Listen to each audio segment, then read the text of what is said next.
सूरज, धरती और चांद। सूरज उगता है तो सुबह होती है, ढलता है तो रात हो जाती है, रात होती है चांद निकल आता है, चांद पूरा गोल दिखता है तो हम उसे पूर्णिमा का चांद या फुल मून कह देते हैं, नहीं दिखता तो अमावस कह देते हैं। लेकिन चांद का जितना हिस्सा हमें दिखाई दे रहा है, क्या चांद उतना ही है? इसका सीधा सच्चा जवाब है नहीं। माने पूर्णिमा की रात को जो गोल चांद हम आप निहारते हैं, उसे लेकर फुल ऑन शायरी वायरी भी कर लेते हैं, वो पूरा चांद नहीं बल्कि चांद का महज एक हिस्सा है। और ये हम आपको बता क्यों रहे हैं? क्योंकि चंद्रयान 3 के काउंटडाउन के बीच दिमागी नसों पर तमाम कंफ्यूजन हावी हो गया है। कोई कह रहा है चंद्रयान 3 का विक्रम लैंडर यहाँ लैंड होगा, कोई कह रहा है वहाँ लैंड होगा। तो हमने सोचा कि लैंडिंग से पहले ये सारी चीज़ें क्लियर हो जाएं तो आराम से हम और आप सेलिब्रेट कर पाएँ। तो चलिए शुरू करते हैं। लोगों के दिमाग में इस वक्त सबसे बड़ा मिसकंसेप्शन कह लीजिए, कंफ्यूजन कह लीजिए, वो ये है कि चंद्रयान 3 का विक्रम लैंडर चांद की डार्क साइड पर सॉफ्ट लैंडिंग करेगा। यह गलत है। और गलत क्यों है? इसका ठीकरा आप एक शब्द पर फोड़ सकते हैं, डार्क। तो पहले चांद की डार्क साइड को ही हम आपको समझाते हैं। चांद का वो हिस्सा जो हम इंसानों को धरती से नहीं दिखता, यानी जिसे देखने के लिए हमें चांद तक पहुंचना पड़ा, इसी हिस्से को कहते हैं डार्क साइड या फार साइड। अब कई जगह आपको देखने पढ़ने को ये मिल जाएगा कि चांद की जो डार्क साइड है उस पर सूरज की रोशनी नहीं पहुंचती, इसीलिए वो डार्क है, जबकि ऐसा है नहीं।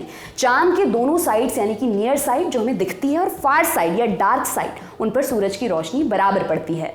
फार साइड को डार्क सिर्फ इसलिए कह दिया जाता है क्योंकि हम इसके बारे में डार्क हैं, हमें इसके बारे में बहुत कुछ नहीं पता, ये हमारे लिए अननोन है।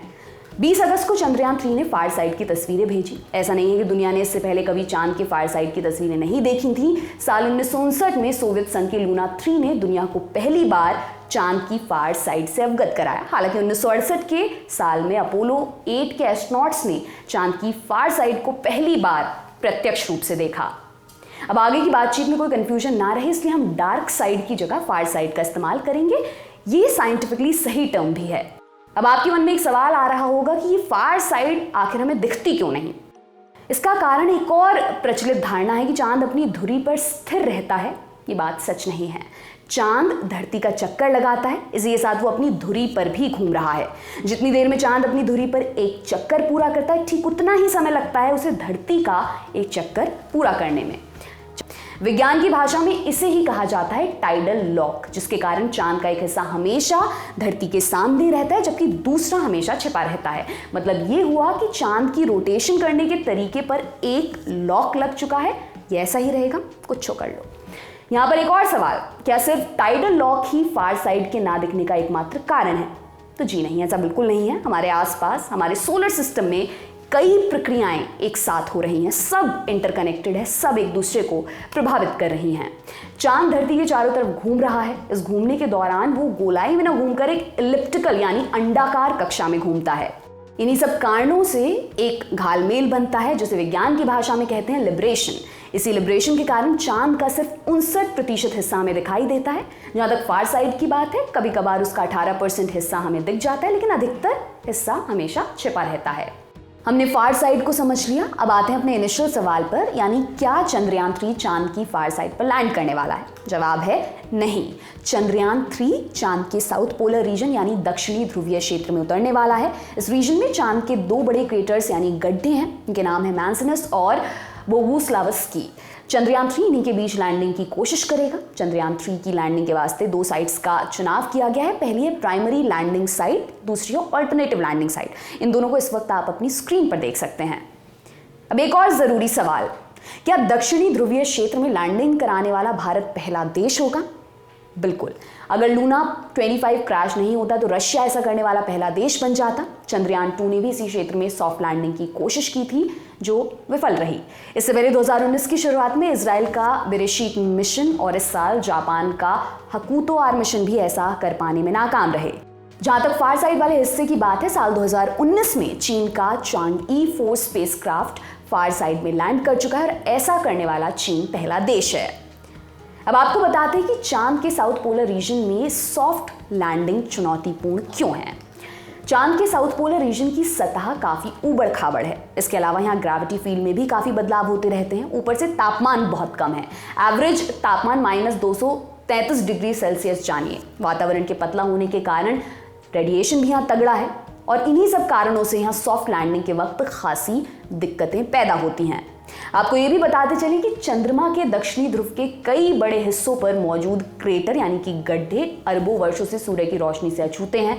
कह लीजिए कि वहाँ एक किस्म की परमानेंट शैडो वाली स्थिति है। इस क्षेत्र को लेकर ये मत रहा है कि यहाँ के क्रेटर्स में बर्फ मिल सकती है।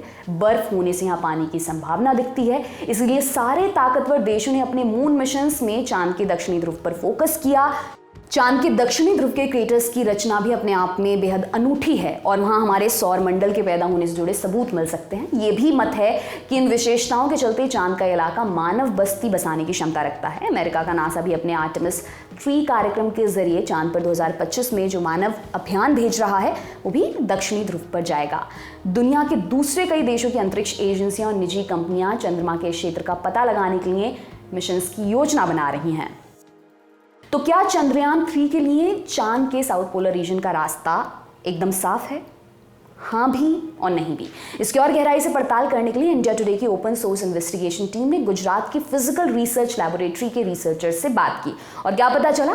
पता ये चला कि वैसे तो चंद्रयान 3 की प्राइमरी लैंडिंग साइट सेफ है, लेकिन इसके आसपास 2 एक्टिव लोबेट स्कार्प्स भी मौजूद हैं। अब इस भारी भरकम टर्म को आप आसान भाषा में चांद की टेक्टोनिक एक्टिविटी के कारण उपजे कई किलोमीटर लंबे ऊंचे टीलों के रूप में समझ सकते हैं। आप पूछेंगे मतलब ये कि धरती की तरह चांद भी जियोलॉजिकली एक्टिव है, डेड नहीं है। मतलब यहाँ भी सेस्मिक एक्टिविटी चलती है, यानी जैसे धरती पर अर्थक्वेक आते हैं वैसे ही चांद पर आते हैं मूनक्वेक्स।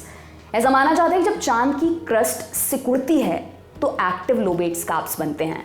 चांद के आंतरिक भाग का ठंडा होना और संकुचन, पृथ्वी का गुरुत्वाकर्षण खिंचाव और क्षुद्र ग्रहों या धूमकेतुओं का प्रभाव इसके प्रमुख कारणों में शामिल हैं।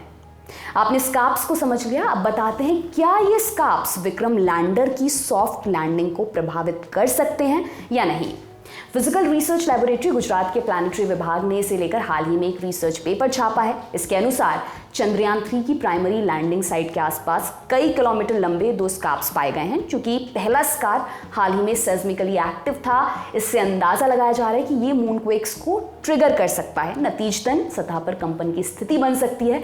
फिजिकल रिसर्च लैबोरेटरी के रिसर्चर ऋषितोष के सिन्हा ने इसे लेकर इंडिया टुडे से बात की। उन्होंने कहा, अंतरिक्ष यान के उतरने से चांद पर भूकंप, बोल्डर फॉल और लैंडस्लाइड नहीं हो सकते, क्योंकि ये पूरी तरह से भूवैज्ञानिक प्रक्रियाएं हैं जो चंद्रमा के भूवैज्ञानिक और टेक्टोनिक इतिहास से संबंधित हैं।